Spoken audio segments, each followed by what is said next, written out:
V8. Whoop, whoop. Shit! What's up, guys? Yeah, we gotta put some seats in this car today.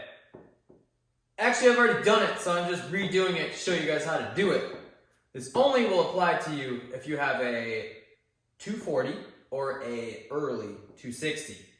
You 280 guys, you're gonna have to watch another video because I don't know how to do it.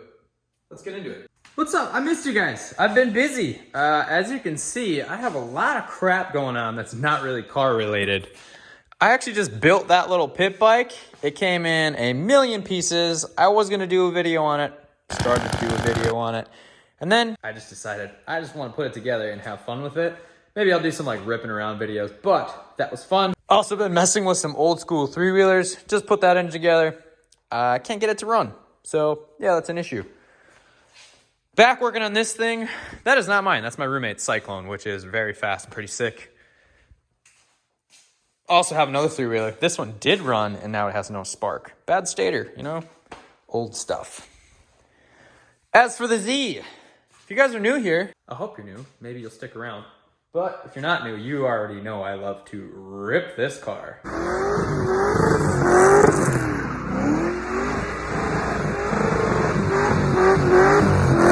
This thing is death trap. And this seat that's in here, the only seat, is actually not even meant for this car. It is from a 280Z, which the seat brackets are completely different because Datsun things. So if you take a look, my car is a 7 of 74, which makes it an early 260Z, which shares a lot of parts and pieces from a 240. All things I did not know about when I started building this car is that all three generations are kind of unique and different in their own ways. We're also going to be getting rid of this janky steering wheel. This little boing. Yeah, all got to go because it's gross. It's very large, which you kind of need because there's no power steering. But the wheel's gross, and I'd like to put something else in there. What we're putting in is some knockoff Bride or Brid, however you want to pronounce the name. My buddy Joel, thanks to Joel for providing these to me. These were out of his S2000, and they fit perfect. I've already had them in the car. I've been driving the car around. I'm just kind of redoing this to show you guys. As far as brackets go, I went ahead and got some just eBay really stout brackets. Like, I would trust my life with these things. Would not trust the car because these things are literal tin cans. These things are beefy, nice solid units. We're gonna be using an NRG steering wheel adapter to fit the wheel into the car. I'll be straight with you. I am not a huge fan of NRG. Most of their stuff is pretty cheap China stuff. As far as safety equipment goes, wouldn't run NRG seats.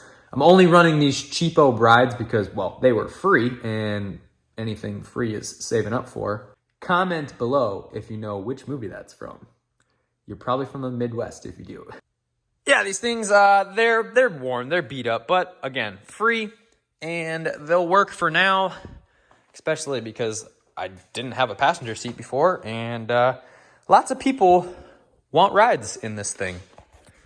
Who wouldn't want to ride in a death trap V8 powered 74 Datsun? I know I would. God, this seat is disgusting. Look at it. It's crusty and moldy and gross.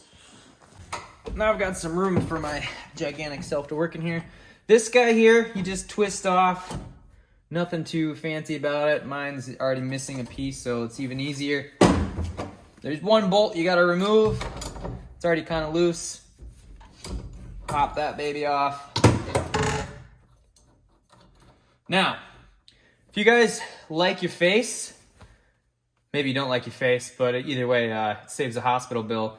Grab your wheel after you've got it off. Don't take your nut all the way off and just wiggle that sucker like that. Bada bing, bada boom. If you try to reef it off and you have that nut off, wham, right in the face. And then now you gotta go to the hospital and get some stitches. And then you got an ugly face. All right, that's easy. Let's get the adapter on here. This is probably one of the easiest and most satisfying modifications you could probably do, because it literally takes all of 3 minutes to install.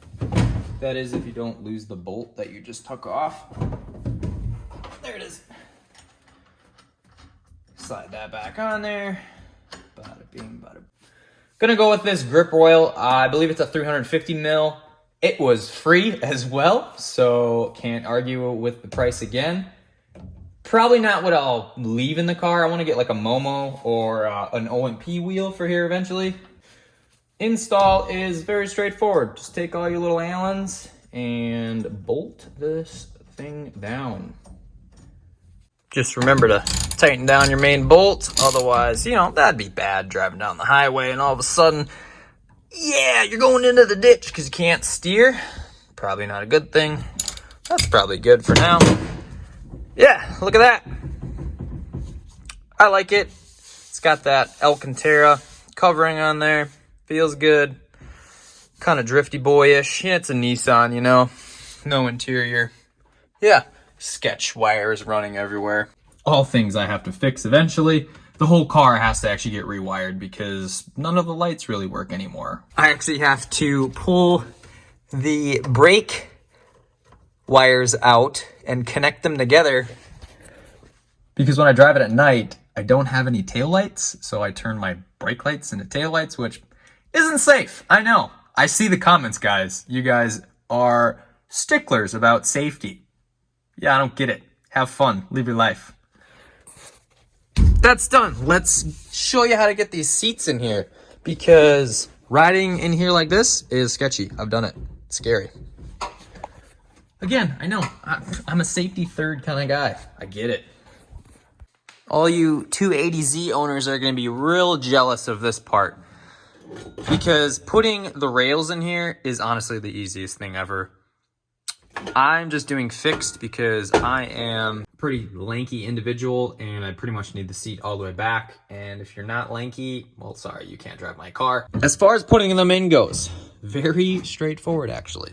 So what I did is get the two fronts lined up. You don't need to drill any holes or do anything crazy there. Get your two fronts in and you kind of bolt them down. Get a bolt in here. So once you have them bolted in, take your seat, put your seat in here. You're going to tighten down your fronts and then get the backs seated correctly. Pull the seat back out. I'm trying to explain this because it's really hard to actually just show it. And then once you get the seat where it needs to be, you're going to have to drill one hole, at least for these brackets. If you got different brackets, maybe you could just use the other two holes that are here. But in my case, I just had to drill one hole on each side. And they literally just bolt right in. It's so simple. A monkey could do it. Or someone like myself could do it. So I'm gonna get these bolted in. Put the seat in there.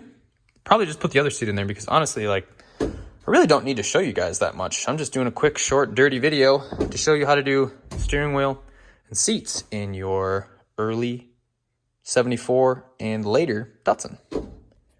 Rails are all bolted in. Again, these things are off eBay, but they are solid. Wham, bam, thank you, ma'am. They're in. The seat actually flexes more than the bases do. They are not going anywhere. Now it's going to be always fun getting in and out of the thing. But they feel really good. They're definitely skinny boy seats. They're very thin. I got a 32 waist, and I am snug in here. So, no short. Chubby guys, I'm sorry, or girls. I don't want to exclude the short, chubby girls. That's mean. Probably shouldn't put that in the video. Well, I said it, whatever. But yeah, now passengers can ride along and be afraid for their lives. Got some more stuff to do to this thing, just not today. Now that that's all done and it's slightly less sketchy, I'm gonna ramble at you some more so this video is worthwhile putting up. I think I gotta make it to the 10-minute mark, whatever. Future mods include relocating the coils because we'll show you. This engine bay is kind of disgusting. Look at that big bad V8. But it is gross. It looks like I kind of pulled it out of a lake. These are just original truck coils. Nothing wrong with them. I mean, they work. The thing runs good. But I've got some, I think they're LS3 or 7 coils. I forget. More freebies. I love freebies. So I'm gonna relocate these underneath the inspection covers. And to go along with them, I have some really long ICT spark plug wires that you gotta custom make yourself, you know, those kind of deals. And some people say these work and some people say they don't, but I'm going to use them. Try to avoid burning. I'm surprised this thing hasn't like burned a coil, because some of these are literally touching the header and it just doesn't care. And oh, that's like barely on there. That could be why it was running like crap the other day. All right, it's on there now. And then I've got a tick piece. It's just I'm not even gonna pull it out of there. It's gonna go to the transmission so the terminator can see speed, which will let me do a bunch of stuff, including right now I have the reverse lockout set up to be below 1,000 RPM. You can get it into reverse because when you're stopped, you can get it in. But it's annoying because when you first start the car up, it's at high idle. So you literally have to wait for the idle to come down before you can put the car in reverse. Drives me nuts. I also want to set up the 2-step with speed. So when I'm stopped, the 2-step always works. Right now I just have it on the handbrake, and sometimes the handbrake like clicks itself up. So when I go to rip the car, all of a sudden it's like, bah, bah, bah, bah, bah, bah. Yeah, not fun. It's kind of embarrassing, especially when you're leaving a car meet. We're gonna add some more power. Got some LS3 injectors, more freebies. I think these are like 600s or something. More than what I really need for this thing. And then to make them work, ICT, man. I love ICT parts. They're so cheap and they work. There's a bunch of ICT stuff that you guys have seen me use already, but these adapt it to work with that LS6 manifold. So that'll all be copacetic or whatever the word is to work in there. And I think that's, yeah. I got the wire to actually connect to the terminator so I don't have to keep pulling the SD card out. Hope you guys got something out of that. Just a quick, short, dirty video. But thanks for watching. I've got more stuff coming for this thing, slowly doing videos. I should probably do a video on the new car that I bought. Again, if you're on Instagram, you already know what I bought. And yeah, thanks for watching. We'll see you guys next time.